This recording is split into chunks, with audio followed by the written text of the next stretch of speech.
afternoon, everyone, and welcome to yet another session in our webinar series. And we have been having a kind of back-to-back in the last 2-3 weeks because there was a change in our timetable. So from now onwards, we go back to our bi-weekly presentation. So we've been having almost every week because there has been a backlog. So that we stop now after today. So in 2 weeks' time before we come on air again. So I welcome you all and I thank you for you're ever ready to be available for these presentations, and particularly our presenters. Whenever I appeal to them, they always grant audience. I welcome you to today's presentation on behalf of the Vice Chancellor of the National Open University of Nigeria. So this is our Great Center's presentation, the Center of Excellence in Migration and Global Studies.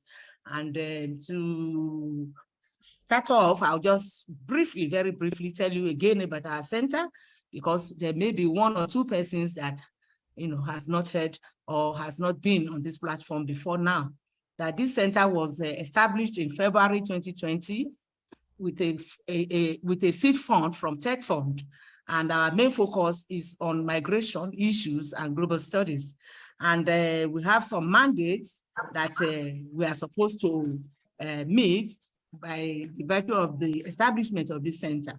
And some of them are to provide leverage for field-based and solution-driven research, to serve as agents of national policy for migration and global studies, to seek grants for academic activities and outreach for sustainability, to publish and sustain peer-reviewed academic journal and monograph series, to collaborate with stakeholders in the field of migration, global studies, and policymakers, to organize occasional seminars, conferences, and public lectures in migration and global issues, among others. So we are here today again to do the webinar part of it, seminar series part of this hour.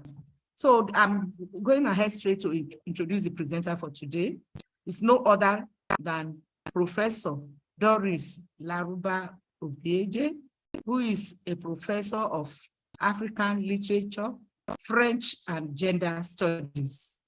Our professor graduated from Ahmadu Bello University in French, with a BA in French in 1986. And he has been working in Zaria, his alma mater. She has been working in Zaria, her alma mater, for so many years, since the teaching career started in 1989, in one of the schools there before she came into academics in 1999 as lecturer 1. And thereafter went through all the ranks and became a full professor in 2011. And from that same university, she now transferred her appointment to the National Open University of Nigeria in December 2017. And she became the dean of the Faculty of Arts of the National Open University of Nigeria, which she became dean in 2018 and finished in 2020. But before then, she has a very nice history of being the first female head of department in Ahmadu Bello University from 2008 to 2012 for a whole 4 years. And that record continued as the Dean of Arts at National Open University of Nigeria. She was the treasurer of the University French Teachers Association of Nigeria and the current vice president of the same association.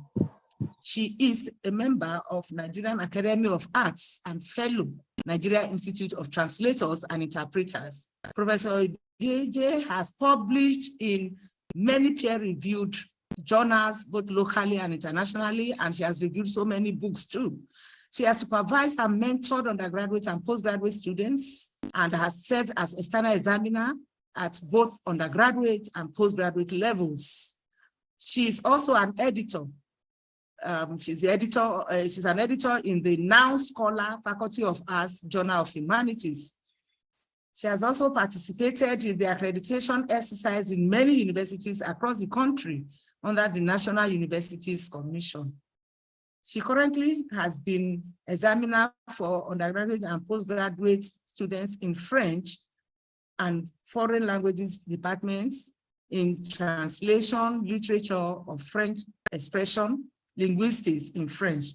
She is the immediate past dean, like I have said, of the Faculty of Arts, and she is also the center director of National Center Director of the National Study Center in Soka, in Abuja, under the National Open University of Nigeria. Well, she's just rounding up there, and very soon she's back to the Faculty of Arts at the National Open University of Nigeria. Her area of research, like has been rightly mentioned, include African literature, Caribbean literature, French, and Francophone literature, especially of women writing and translation. I'm also very impressed that our presenter today is a polyglot. She speaks and writes fluently, reads, speaks, writes fluently French, English, Hausa, Yoruba, Igbo, and Igala. Agree with me that our presenter is specially gifted. You can read very much presence in social media, in ResearchGate, academia, LinkedIn. She will be a woman in her discipline. Calixthe, I'm sorry, the name. I may not be able to pronounce it well, but she's going to talk to us about that, and we are going to listen to her, how she's going to relate it to migration. So we have the special and singular honor to welcome our presenter, Professor Doris Udieje. Thank you very much, ma'am. There was a slight sick. The Vice Chancellor, National Open University of Nigeria, the Director, the professors here present. I'm glad that you are here. I am glad that I have been given this opportunity by the university, by the director of the center, and by my colleagues. Distinguished ladies and gentlemen, I wish you a good morning today. I'm here to talk about or lead us on in English, it is Calixthe. French, find her a very interesting author, not in Africa, but she's an African, as you can see, if not darker than me, as dark as me. So I'm glad that I'm here this morning to lead us on a reading journey of migration in the work of Calixthe Beyala. How does she look at migration in her works? How does she present them? But before I go on to Calixthe Beyala, migration has been identified or has been defined by many African authors as a key player in the development or lack of development in the African society. Basically, birds migrating from Nigeria from Lagos to Sokoto, animals. We talk about the Fulani headsmen who take their animals to go and graze and drink water. So I think that the important thing is to see migration as, first of all, a movement. We're going to look at it as a movement from one place to another. So in Calixthe Beyala's work, we're going to see migration of humans from one place to another. Following what the Oxford Dictionary, it says the seasonal movement of one region to another. So we aim at this to show that migration for us is a movement. We see it as a movement. People are moving. It's a very basic definition. It's not the social science, and I don't have the brain for that kind of definition that you have to whatever. But basically, for communication's sake, we see migration. Now, this migration can be within a place, within a region or outside a region. And so, and international migration. In this case, internal migration will be that, for example, I have moved from Zaria to Abuja, and so I have that is saying that I have moved and I'm now based in Abuja. For me, that is internal because I have left one place to another. But in Nigeria or Africa, most of the times from childhood, when we talk about migration, we think of youths who have lived the rural areas to the urban areas. They leave villages. If you go to my village now in Imo State, you will hardly see young people. You will see maybe a few, but most of them are somewhere in Abuja, somewhere in Enugu, bigger town, because they think that their lots are better off in that place. This discussion is based on humans. We're talking on humans moving from one place to another. So what we intend to look at is how does Calixthe Beyala present migration in her works. To make this work easy to follow, we take migration as the relocation of humans from one region to another. This work looks at migration influenced largely by stories told by her sister, her older sister, and her grandmother. Isn't that what it's all about? I have a colleague who wrote one time, he wrote the stories that our mothers told us. Our life is often shaped by stories that you have been told before. You have been told before, and so you use those stories to write about life. So she's presently in France of her works. Being a migrant herself, having finally, I don't know, relocated to France, Calixthe Beyala presents the African migrants, especially female, and the challenges they face, and leave the reader to decide what he or she sees as a possible solution. Now, when you look at it, you see that she has moved, and a lot of us are moving from one place to another. Thus, we can easily say that it is a human phenomenon to move. So, migration ultimately is important in the human life.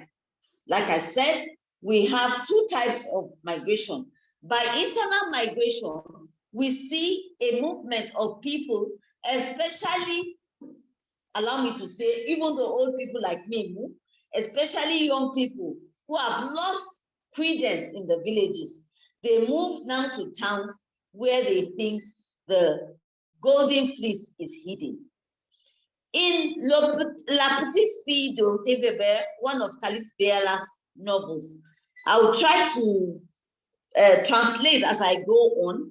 La Petite Fille de Rivebert is the little girl, one of Calixthe Beyala's novels. The narrator says, des jeunes quittèrent notre pays par peloté, portés par la volonté rageuse de travailler dans ces manufactures florissantes dirigées par des Français et qui produisaient l'argent comme on respire. Young people leave our country in batches, driven by the consuming desire to work in the flourishing factories run by the French, and which people run by the French, and which provide money as one breathes. Imagine, I'm attracted by the fact that I can make more than I make in the village. In the village, I'm stuck with farming, cleaning the house, etc., etc. But I go to Lagos, I go to Abuja, and then there's one factory or something that needs a driver to drive his vehicle, like we have with Dangote, or somebody who wants me to be stealing pure water. I run there, and I think that I will make the same money that emeritus professor is making. So this movement is still what we experience in these days. And with all the challenges, we still see young people who have left the comfort of the rural areas to come and sleep in makeshift shops under the bridges and go through the uncomfortable experiences. Don't we see them? We see the malam selling fruits, sleeping in a shop. We go to France, we see one African sleeping in the train station. Being on his body is so frightening, and that is what migration is all about. But it's not all bad news. Some people leave one place and go and do well in other places. We have good examples. Like I remember Adeshino Kenya, I think. She has moved and she's carrying the banner up, and I'm so proud of her. That is what migration is. This attraction that the urban areas or the international areas hold for the youth is so irresistible that the youth in the same book, that is in Latin, declares, je veux devenir riche. Ici, ça ne peut pas. I want to be rich. That's what it means. It cannot happen here. Why am I leaving the village? Because I want to be rich. It cannot happen here. International, I talked about it very briefly, that you move from one country, one continent to another. And interestingly, this is where we find most of our authors. We find authors of French descent, we find authors of Francophone descent, or Anglophone descent, many of them. So we take these authors as authors of the movement called migritude. Migritude. This was a word coined by Jacques Chevalier, who sees migritude as presented through literature the identity of an African from the perspective of migration.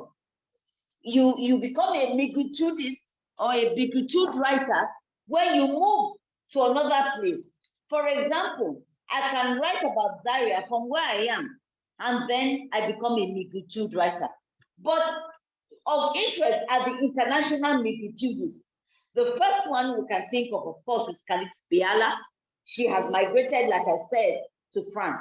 She first, at a point in her life, went to Belgium, and then from there she went to France.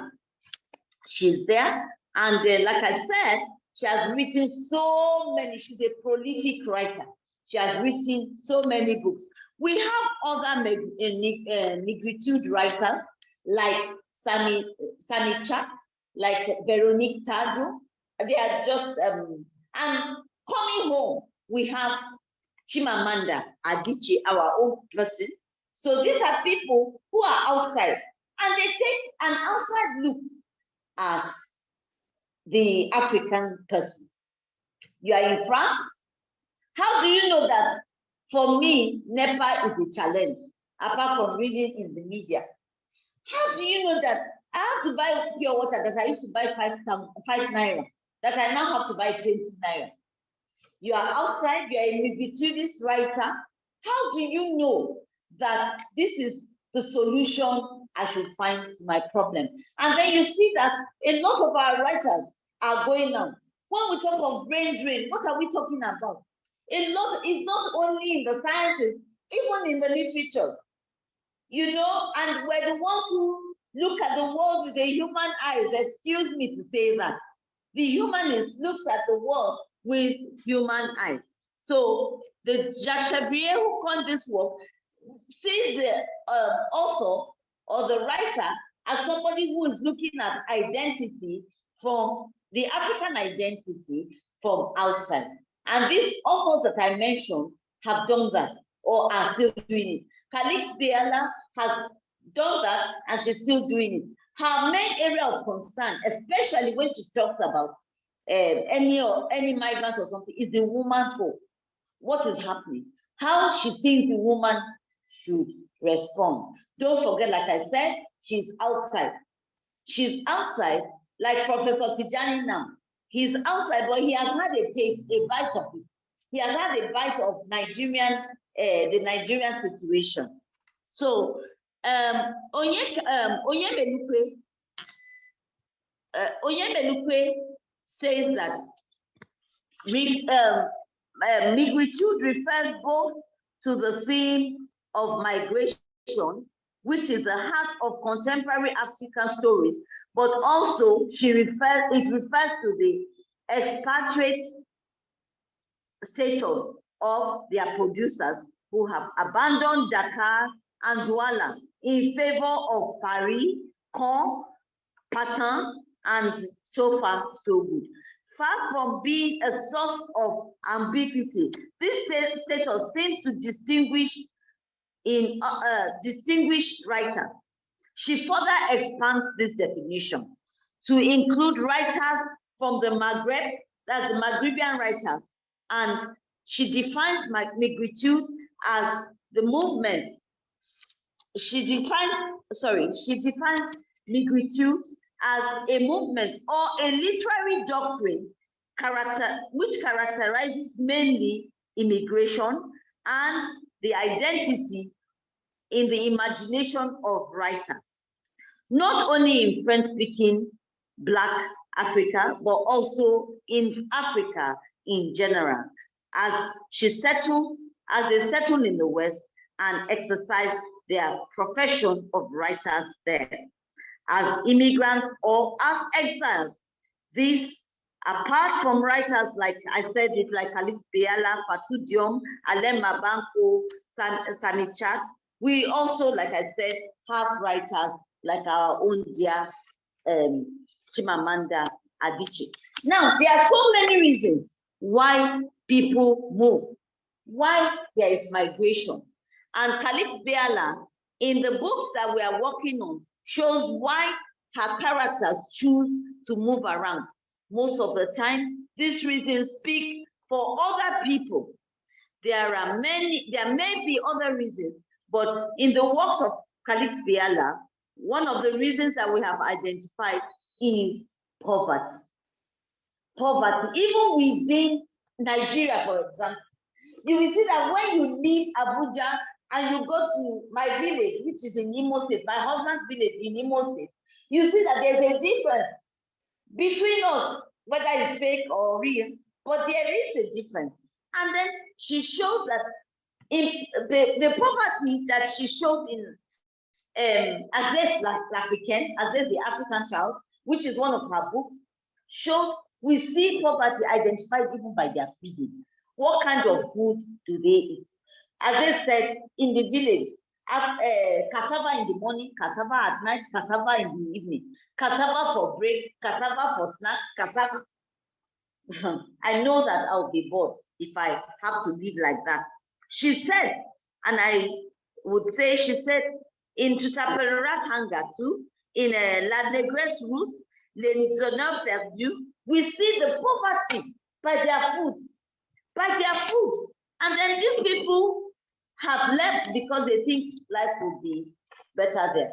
But sometimes they don't even have it. They don't have it. Poverty simply can be considered as a condition which is characterized by lack of resources. It can be characterized by lack of good habitation. It can be characterized by lack of basic amenities that you should have.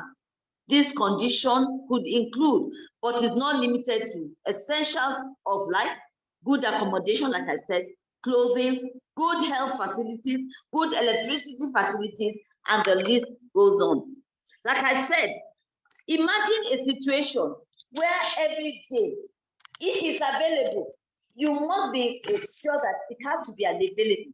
And then if it's available, you are stuck with one food. At a point in time in Nigeria, for example, I remember that it used to be Gary. Now Gary is not even affordable again. So that kind of poverty that characterizes the society, the African society, is one of the things that causes people to leave, to migrate, according to the work of Calixthe Beyala. So now, to escape this lifestyle, Beyala's characters are found going in other locations. For the Francophone, it is France. For the Anglophone, it is often UK or USA. These days, we even find our children going to other African countries, China, UAE, Russia, Ukraine. The list continues. The important thing is, I'm leaving this African soil because it is better off somewhere. By migrating, what are these Beyala's characters searching for? They are looking for the better life. They are looking for, right now, education. Imagine how long we have been, ASU has been on strike, not we, our families, our friends. They have been on strike. So they are looking for, and then you see that even in where we are, we send our children to private schools if you can afford. If you can't afford, education-wise, we send them abroad. And then we're just there looking for better lives. And then we see that we have to move from Zaria, for example, to Abuja, from Abuja to Lagos, from Lagos, and the list is on and on and on. And in Beyala's eyes, we see an African where the leaders are seen to have failed. How have they failed? The feeling is that it must be better elsewhere. That's how I feel. It must be better elsewhere. So I leave. For Beyala, it is a hopeless world. Africa represents the hopelessness of man. She presents a continent which is in poverty. Poverty because her leaders are corrupt. The poverty is because our leaders, according to Calixthe Beyala, our leaders are corrupt and careless. They don't care about the love of the people. According to, it's not me, it's Calixthe Beyala that said it. According to our work, the leaders are not doing well, and so our systems are not working. You go to the hospital, they are not working. In our houses, according to one of the authors, I am paraphrasing a lot because my author is French speaking. But she said in their house, there's no light. Electricity is off. They don't have light. Then she talks about apart from the food, and I already talked about the food, she talks about the light, and then she talks about the hospital. You go to the hospital, at the end, you don't have money. You don't have medicine. You go to the school, the teacher is in charge, but he's not doing his work, or she's not doing her work. And so we see this sign of irresponsibility in his honneur perdu, lost glories, lost honors. And Calixthe Beyala shows us, don't forget that she had lived in Africa a little bit.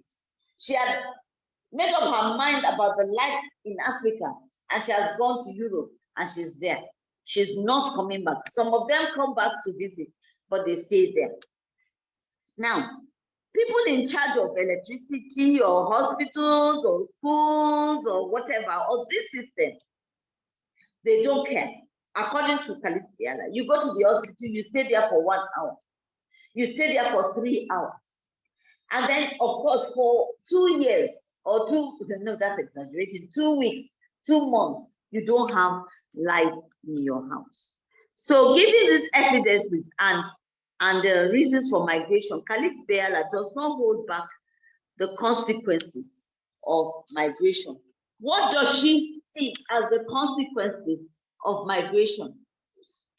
One of the things as a reader, like I said, she leaves all the readers to make up her mind. One of the consequences we'll find about migration is that when we go, life is not like that. Life is not a bed of golden roses that we thought it would be. What happens? We find that we have to depend on people. We don't get jobs that we thought. If you don't have a job from here before you go, you don't get jobs. And then reality begins to hit. That is why some of our family will be outside the country. And I will say, this my uncle is a wicked man. He left Nigeria since he didn't send me one kobo. He doesn't have the one kobo because he has not gotten a job. Some people are there, you will find out that even your place, if you are not a job person, you find out that some people, you have to send them money because migration has hit them. One of the consequences is that they are not dependent. They worry, and then that family support that we enjoy in Africa is not there. Every man on his own, God for us all. So one of the consequences, like I said, is that you find out that poverty follows you. Another one is poor living conditions. In Le Petit Prince de Belleville, a book by Calixthe Beyala, followed by Mama A en Amont, The Little Prince of Belleville, and Mama Has a Lover. You find out that they are living in an African setting. They have migrant migration or migrant settlement, and they are there. They are there in all the poverty. You see the children in torn clothes, the description we get from Calixthe Beyala. In Azes L'Africaine, we see that that is also the case. Children are hungry, children are living in bad houses, children are living in houses that are not well roofed, or from Ghana must go, I think, bags or something. They are really unhappy, and they are really, but they can't come back. If my child has gone abroad, they have to come back with goods and lots of money for me. So you see that you find yourself trapped in that kind of situation that you cannot cope with. And then I said that one of the things that we see as consequences of migration is loss of identity. Loss of identity. Loss of identity, how does it show? According to Carol Mortimer, Mildred Mortimer, you go and then, and I bear to quote it. She said, you go to a country of your colonial masters, and then you are colonized by these people. They don't accept you. They don't respect your presence. They don't know that you exist. And then you can't come home because, again, we have complained that the people at home don't care about us. They don't look at us. They don't see how we exist. And then you are not accepted. You go abroad, and then sometimes if you're not careful, in the migrants, according to the description of Calixthe Beyala, in Mama Enamo, imagine that Mama has a lover so that she can supplement, she can help to take care of her family. She can feed her family. And then the man in Nigeria, for example, that I have a lover, my husband will just use sniper to finish me off. So you can imagine that kind of life, you see that the woman had to work hard so that she became the provider. In these days, in Africa, we naturally expect that, even though it's a photo trip, we naturally expect that the man is the provider, that the man provides. Now, the man loses his identity because he is not able to provide. And then the mother does everything she can to provide. And the man, everything in brackets, can be everything. And then the man cannot talk. He cannot fight back. If he fights back, he leaves the house. So, Le Petit Prince, a little boy, the little boy, grew up to see this kind of reality. The kind of reality that his mother cannot provide. And one other consequence of migration is prostitution. Oh yes, or moral decadence. Amongst prostitution, there are other forms of moral decadence. What happens?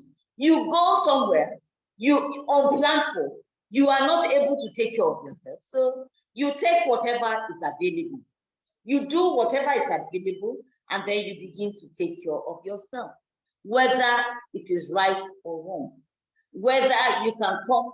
Have we not heard of Nigerians, for example, who have gone to Italy and they are only God knows what? When you get there, your hostess takes your passport and then keeps it. That is Nigeria. But in the world of Calixthe Beyala, we see that this is it. Then there's the problem of family unity. You know, I told you that in Africa, for example, like let me put an aside. In recent times, I was telling my son, I said, when I get old, you and your wife, whoever you marry, you have to put me in your house. You know, but I see people like Emeritus Prof that are still doing, do you know, sir? You mentor people like this because we see people like you, and then I say, Emeritus Prof is there. I have to copy him. I have to do it. I have to whatever. But the idea is that you see that I'm going to travel. I give my children to somebody. Please help me take care of my children. The family is there. Unfortunately, this is not part of my paper, but unfortunately, we're becoming that kind of selfish, individualistic society. You go to my estate, for example, I don't know who my neighbor is. I don't know who my neighbor is. But in Calixthe Beyala's work, one of the problems that migration brings is that there is no family unity. Everybody is on his own. Before, if a child offends, I smack the child. Now, if I smack the child, the parent will come and fight me. And that was what we were seeing. You see children misbehaving, it's not my business. According to Calixthe Beyala, there's a loss of family unity. And then one other consequence is that the young people do not believe that the government can work. The government can work. In Calixthe Beyala's work, in her books, the government is believed not to be able to work. You cannot do anything with the government. And it's so sad because is that how it's supposed to be? So having listed some of the consequences of this, with talk of possible solutions. What can we do? Calixthe Beyala has presented a pessimistic view. Let me tell you, her view about her author or her characters is very pessimistic. You do not know what will happen. You do not know what I will do when I go out. Am I going to be a prostitute because I have to pay my daughter's school fees? Those are the kind of questions. And I, as a reader, like I said, the solutions she gave, for me as an African reader, are not exactly what I would. First of all, she talked about, permit me to pronounce, I hope I'll be able to pronounce it in English because I know it in French, demasculating the male. You take away his power. That is the solution. That is, you go and do the work the way it should be done. Don't go and be a prostitute. Don't go and be a thief. Go and be the power. Like in La Negresse Rus, a woman married 2 husbands. In Africa, does that happen? But that was one of the solutions she gave. Like I said, a migritude or migritude writer writes with from outside looking at Africa. For example, my African male colleagues, will you allow me as your wife to get a second husband. That is one. Even in the West, do you have that? So that is one suggestion. Another suggestion she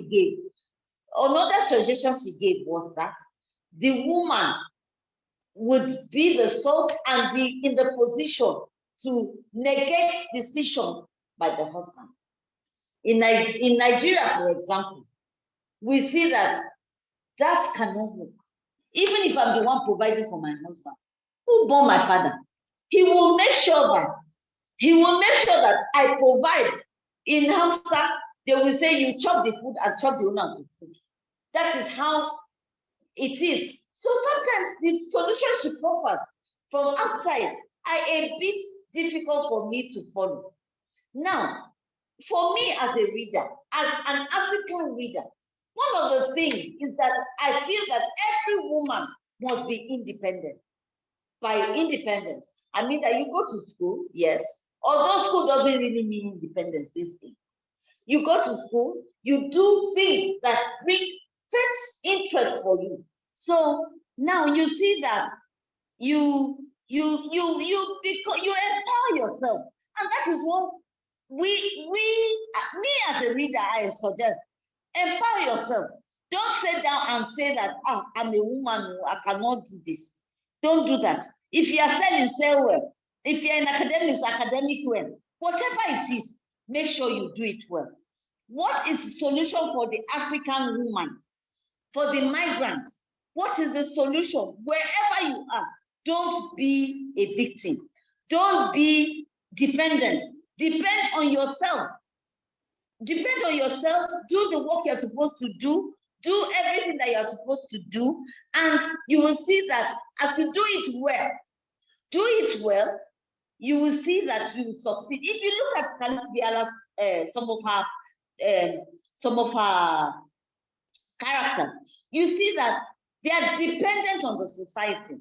Society, I want to say, permit me to say, society has failed us. We cannot depend on the society. Society has failed. I am talking not as a young person, but somebody who has depended on society. It has failed. For us, and I speak as a reader of Calixthe Beyala's work, that you should work hard and show yourself to be worthy of what you are doing, to be able to carry what you are doing. It is not by marrying another husband. It is not to remain a victim, but to be a victor. And I believe that things. Thank you very much. Thank you very much for listening. Okay, thank you so much, Ma. That was quite interesting, and you made it relatively brief. I was just balancing to continue to hear more when you said thank you very much. So, but that was nice. Thank you so much, Ma, for this very exciting presentation. And I can see hands are already up, but I want to say, I really appreciate this presentation, especially on some of those issues raised by Calixthe. I think I've learned the pronunciation from you now, about the consequences of migration. And they are really food for thought. I don't really want to say I agree with you that she was pessimistic. I would say she was being realistic. Honestly, she had mentioned those things that I think I also agree with, poverty being one of the reasons for movement, moral degradation, a loss of identity, family unity. All these are facts. And I think I absolutely agree with her. And I can see all hands up, but the first hand up was that Professor Tijani, followed by Emeritus Professor Sogolo, and then followed by Professor Oba Adamu. I welcome you, sir. I've not seen you to greet you well before because I know you're always there. I really appreciate your ever presence with us. So now, Professor Tijani will take off, but please, Ma, you have to give them time, let everybody contribute before you take the responses. So just note the contributions and the queries that may be put forward so that at the end, you give your responses. Thank you, Ma. So now over to you, Professor. Thank you very much. Again, we commend Professor Obeje for this stimulating presentation, at least from the angle of the literary studies, particularly from the Francophone angle. The first thing that I want to ask, these are more of questions and also comments. The first one is the definition of migration, which continue to be a debate, but I will not engage in debate. If this paper is being reviewed for publications, I will admonish that you probably look into the publications of two of our leaders here present in volume 1 of the center's publication, that is the narrative and analysis of Emeritus Professor Sogolo and Professor Adamu. And then you can then contextualize. That is, if you plan to turn it into an academic reviewed paper. That is one. Two, more importantly, is the fact that you discuss generally, and I begin to wonder whether this is a fiction or a reality in the context of Beyala's narrative. You seem to be presenting at a point the realities, or maybe that is your own infusion of Beyala's narratives. But I think more specificity, that is in terms of an individual or a group or a country, will be ideal. At the point you mentioned the fact that there's a loss of identity, again, if I have an understanding of the period or space within which you are contextualizing or the narrative of Beyala, then I will have taken this off out of my notes. But I think loss of identity is something that we can debate. I do not agree that it's always the truth, because there are several association, diaspora association. You did mention on one of your slides that Beyala's contextualization of the challenges confronting migration, whether legal or illegal, has to do with loss of identity. And I beg to disagree that may not be the truth, the old truth. And the idea of the triadic consciousness, wherever, particularly the Africans that I have studied and written about, we often reincarnate, if I can use that word, who we are. The loss of identity is something that we must contextualize within the context of the group, the ethnicity, or the individual. And I said, even when you move to Republic of Benin, you still see an element of, ethnicity, group, and what have you coming together and then infusing a cultural immersion on their children. So you may want to clearly identify what exactly Beyala meant by that. I also said, is this, I'm not too clear whether in your analysis, whether or not Beyala's work is a fiction or non-fiction, or a mix of fiction and realities. And that also should, it could be explained within the context of the periodization. We're not sure what content is she writing, or the work you focus on. Is it about, contemporary, meaning, let's say from the year 2000 to date, or is it from post-colonial, meaning from 1960s all the way to the 90s, etc. And I said lastly that for definitional context, you should, if you plan to turn this into a book, into an article, why not read about two great articles that we have published in the past at the center, that of Emeritus Professor Sogolo and then distinguished Professor Adam. Thank you very much for stimulating. Thank you so much for that contribution. The next person is Emeritus Professor Sogolo. Please, over to you. Thank you. First of all, I want to say that I'm very delighted to have been present in this presentation. It would be painful if I missed it. I want to congratulate Professor Obieje for this brilliant presentation. I'm not in literature, not to talk about French literature, but the topic touches on a broad philosophical idea. And I immediately picked it out when she was delivering. I don't know who Calixthe Beyala is or her work, but the idea, for instance, of negritude, that's what we call it, and I believe it is the same idea, which really broadly covers the whole discussion. It's a very interesting one.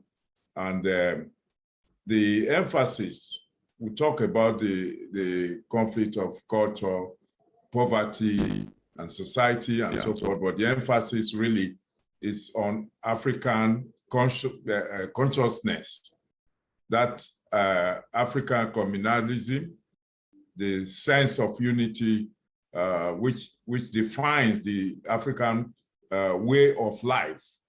Naturally, that conflicts with other cultures, particularly the modern contemporary Western cultures, when you have migration, when an African moves into a Western society, you have this conflict, such that rather than the communal way of perception, you have a great deal of individualism and conflict at that level. It is also even made worse by the growing culture of materialism. Because when you really talk about the negritude, the African consciousness, the perception of humanity, perception of society, of culture, and so forth, it is a non-materialistic culture.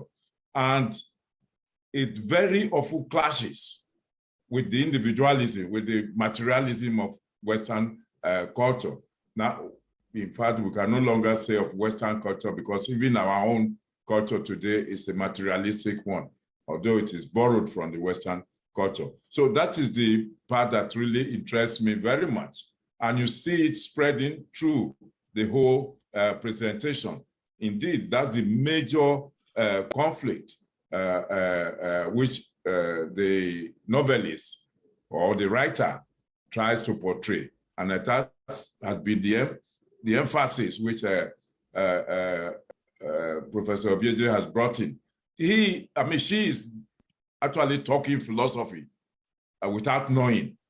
She thinks she's talking literature, but it is philosophy she has been talking. And I want to say congratulations, and I'm looking forward for that paper to be published so that we can read more of it. Thank you very much. Thank you very much, sir, for that contribution. Now I hand over to Professor Beyala Obadamu for his own contribution. Hello, good afternoon, everyone. Good afternoon, everyone. It's good to be here again. I'm sorry I was in and out most of the time because I have visitors and I was on calls and things. And, I'm supposed to be in Canada by now, but because the Canadian visa didn't come out in time, so that's why I couldn't make it, which is okay. I'm good to be here. So I don't have much to say. I'm sorry about that. I know there will be expectation. If I keep quiet, didn't say anything other, the director also will try to coax me into saying something. So I don't have much to say except to congratulate Malama, congratulate Malama for such a brilliant presentation. Mine is now to give an assignment to someone. I've been seeing her since we started this series when I was still in town, and She didn't even show her face, talk less of her. The name is there, but never the face. I know she has always been there. So I am pleading, begging, if you like, I would even say instructing Professor Alero Akujobi to do the next presentation on the legal consequences of migration. Because nobody has covered the particular part. What are the rights of migrants when they leave? What are the rights of migrants when they return back? How are they resettled? What does the law say about the rights of people? I mean, you decided to leaving, so you left, and you go there to Libya, and they treat you like an animal, and you come back. So, what are your rights? And I think if nobody said it, I will say it. Alero Jovi, we are expecting a presentation from you on the legal consequences of migration, what laws are being broken by both migrants and authorities in enforcing migration or preventing migration within the context of human rights, blah, blah, blah, blah, blah. So I hope she can hear me. If she didn't, the video recording should be able to tell her that an assignment has been given to her by Emeritus Vice Chancellor, not Emeritus Prof, but Emeritus Vice Chancellor. Dr. Alero, you've heard the challenge. Maybe we'll give you some time to get ready. It can be early in the coming year, even if you don't want to say it, do it this year. We are waiting. It can take you early next year just to have enough time. Good afternoon, professors. Thank you, sir, for that assignment. But I've made a presentation here before, sir. So it's not as if I'm always there, not doing anything. But I will take it up, sir. Thank you for the assignments. That's all right. Okay, You have been there all along. For the last 2 years, you have always been there, but you have never said anything. You never even asked a question. So now we want to put you at center stage. No, I've even made a presentation here before, sir. And now you are at the center stage. The next one should be on the legal aspect of migration. Let's hear that one. Okay. It looks like there are no more hands up. So I will now allow the presenter to comment on the comments so far. Over to you, Professor Obieje. Vice Chancellor, I'm so grateful that you gave me this information. Professor Akim, I'm so grateful. Now, you said, the director, you said she presented the reality, but she did, but from a pessimistic tone. Being pessimistic does not mean that it's not real. You're just afraid that it's real, but there's nothing we can do to change it. And I keep saying that we can change it. Like Obama came and said, yes, we can. So we'll work on it as individuals, you and I and everybody in the society, and be empowered. We empower our children, we empower everybody.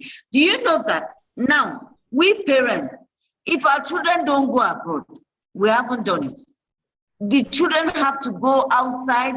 I know friends who went to school outside and whatever. So we have to change. It can happen in Africa. It can happen. Are we not in the train? We want to vote now. Let's see.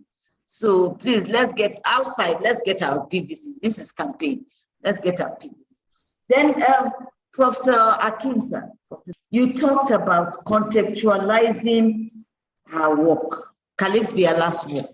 Yes, she's a post-colonial writer, which I should emphasize on. She's a post-colonial writer, and she started writing from the end of the 60s, Abby, about end of the 60s. And so I should talk about it. I should talk about that. And thank you for that opinion, that view. I didn't think of it. I just was conscious of making sure that I didn't do any heavy, I didn't overload the time and everything. So, but it's noted. And then, Professor Emeritus, you talked about negritude, which I forgot to say is the mother of migritude. Jacques Chevrier coined the word from negritude. Basically, simply, what is negritude? Identify myself as Black, you know, like James Brown used to sing in those days, I'm Black and proud. So you're outside, but you are following the identity of the African, and that is what she has done. She has tried to, I'm going to, like I said, when I'm brushing up for publication, these are things that I will deal with. And then Professor Abdallah talked about the rights of the migrants, French, English confusing me a bit. So Professor Dr. Alero, over to you. Talk about the rights of the migrants. But one thing that I would keep saying is that they are talking about their identity. Professor Akim talked about, yes, this identity, is it tribal or individual? Identity at every side. And why do you think in Nigeria, for example, we have tribal meetings? We're asserting our identity. You will see that all the Igbos, they will group, and even within the Igbos, you will have Isiala, Ngwa, whatever, those ones that I know. And then you have, recently, there's a move for an Igala group in my church, Igala. How many are we? But that is the search for identity. They don't know where to place people. Then they say, okay, this person, Igbo people are taking her too much. No, she should be Igala. So the identity, even me as an individual, where do I belong? I go to UK, these people colonized us, but they are rejecting me. I had an experience. I was in the train with a colleague, and then he was sitting somewhere, and then one white person didn't want to sit there. He said, then my colleague said, Oshi, in Yoruba, that's rubbish. You understand? So we go, and then we can't find, where do we belong? Where we think we belong. That's why I don't like when somebody says, my child won't speak Hausa because he has to speak English. He will learn it in school. We're forced to learn it. But let him learn the Hausa. It gives him an identity. It doesn't show that I am necessarily white. We're not white. They don't like us. They don't accept us. So we must belong. And the reason we're having the problem that we're having, if you look at Calixthe Beyala's work, the reason we're having some of the problems we're having is because we're not proud to be African. We want to be white. Why are people not coming home? They want to be white. And you go to the shop, they answer the young man before they talk to you. Meanwhile, my waist will be tired of standing. So I guess that is it. Professor, the negritude and negritude. When I started learning African literature, I started with negritude. And simply, for me, negritude is emphasizing my blackness. Mrs. Owoleshoyinka said, being against negritude, he said, a tiger does not need to proclaim its tigritude. I'm translating from English. It just jumps on the victim. But there's a need. The white child will come and pinch you to see whether the blood that comes out of your body is red. That's, for me, is negritude. That I am black, like I said. I'm black, I'm proud of it. But it's not just being black. What can I do? Even if I say I don't want the white man's culture to fill my mind, what can I do with my own culture? And then when we talk of negritude, I said that it's a coinage that came out of negritude and the pride of being black. In your work, you're a migrant, but you are showcasing Africa through your work. You're showcasing Africa. And you are in London. How would you know what is happening in Africa? How would you know that that NEPA problem that you used to know is still there, but how do you know that it's not there anymore? So with that, I believe that, like I said, it is to be empowered and to be proud of who we belong. Having read Calixthe for so many years, I see that, no, my solution doesn't come from the writer outside. I think I will conclude and say, for those who have contributed, I'm grateful. I will incorporate it in the corrections. And the director, no, before I come to the director, my Professor Emeritus, thank you for coming here. I feel very honored. Professor Abdallah, I'm so sorry, Ma. Can you, just a minute, yes, Prof. there's a hand up, and I still want to make a comment. Then you will come and finally round up. So just wait a little, ma. I want to recognize the presence of the BBC administration, Professor Isaac Bugwat. Just see that he's on this platform. You are most welcome, sir. Thank you for joining us. Thank you, and Director. Now I can see Professor Nathan's hand up. I think he has a comment. So let me allow him to say what he wants to say. Over to you, Prof. Yeah, good afternoon, everyone. Thank you very much. I apologize for coming on late. I had some other engagement, but let me just say that I continue to be impressed with this program. People look at various aspects of migration from different perspectives, and today it's been quite enlightening. So I was just going to say that I was quite impressed with the bit of what I saw from the presentation. But let me just say that trying to link that with my presentation a couple of weeks ago, that probably the writer, if it were now, when there's this epidemic of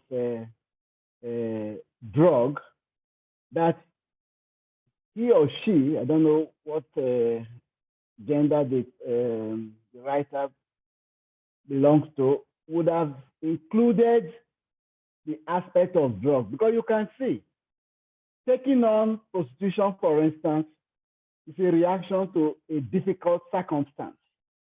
And similarly, such people, if they had the opportunity or were exposed to a situation where there are drugs, such people are wont to pick up that practice and therefore be involved in drug trafficking. So I was just going to say that this is another ramification of migration, which probably because of the setting of the writing was omitted. So I join others in congratulating the presenter, and to say that one lesson one should learn is that no matter how difficult the situation is, we have to try to maintain morals, although it's difficult, even when we are migrants. Thank you. Thank you so much for that contribution. I don't know whether Professor Buswat has one or two things to tell us. Coming here, almost like I'm seeing him the first time on this platform. Maybe I have not been noticing, but I appreciate his presence. So, sir, you want to say something? Thank you very much. I am happy to be here today. I used to attend when my friend and brother, Professor Hakim Tijani, was the director. I have also attended 1 or 2 times during your own tenure. I'm particularly delighted to see my immediate past boss, Double Professor Abdallah Obadamu. Yes, sir, you are welcome. And I've been told indeed that you have been supportive, especially of this directorate, and participating in reaching it. And I want to say, I urge you to continue, sir. We are proud of your contribution. Emeritus Professor Sogolo, he has been a very good encourager, and we have been encouraged. Professor Hakim, happy to see you. I'm aware of the good things you are doing, especially for the university, trying to link us to see where you can help staff and students. I want to urge you to continue. Director, Associate Professor Neto, we are proud of what you have been doing. And indeed, I want to appreciate those that are given assignment and they take it readily. And all of us that participate, let's continue to do it. I will try to join as much as I'm opportune. Thank you very much and all the best. Thank you very much, sir, for those kind words. Thank you so much. Very much appreciated. Now, let me allow the presenter for the day to now round up. She can now acknowledge anybody she wants to acknowledge and tell us her next line of action. Over to you, Ma, Professor Beyala. Very much. I'm very grateful for Okay. your contribution at different levels. I'm so grateful for everybody that has participated. I'll try and include some of the comments and then take note of corrections. I'm so grateful. The director, Prof, I'm very grateful. Thank you very much for this opportunity. Thank everyone who has made it possible, for us to be together here this afternoon. I think it's been quite exciting. Though network has been a challenge, but I think we've been able to get something out of this discussion.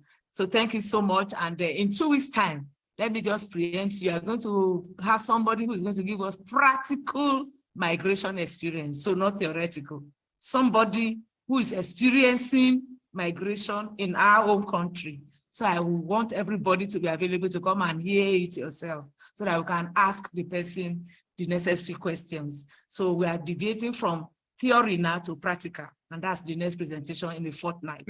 So on that note, I want to say thank you for coming and God bless you. Have a nice day. Thank you. Bye-bye, everyone.